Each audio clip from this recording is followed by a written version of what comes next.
Formal na nga nanumpa si Tabid Barangay Kapitan Salvador Canlas isip presidente sa Liga ng Barangay sa Osamis City.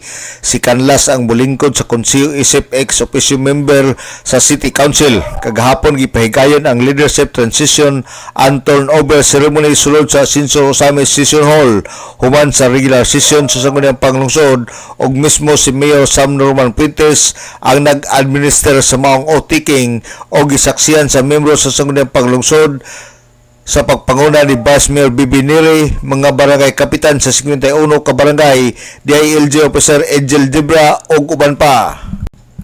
Human sa pagpanumpa gisunod ang turnover of leadership gikan kang Honorable John Carlo Moraleon ngadto kang Honorable Salvador Canlas.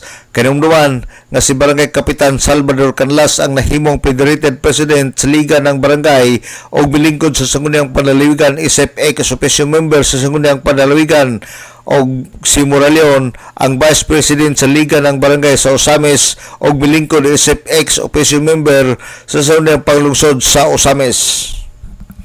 Sa interview sa mga sakop sa media ngadto kang Canlas, matud pa niya nga kung unsa man ang programa nga nasugdan ni Moraleon, iya kining ipadayon.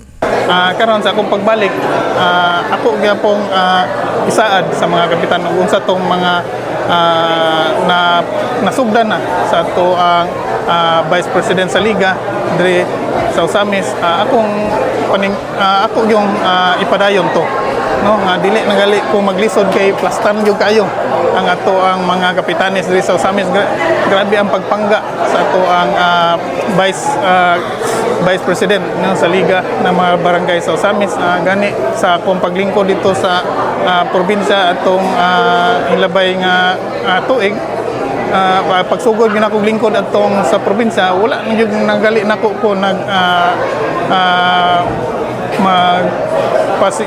wala na ko nako ga problema gyud sa Osamis. Si Liga ng Barangay President Salvador Canlas alang sa DXDD Radio Kampana, ang radyo sa simbahan. WD45 Dudong Bargaminto, muduyog sa ika-75 nga jubileo sa simbahan sa Archdiocese sa Osamis, Tanag, Saragbayan.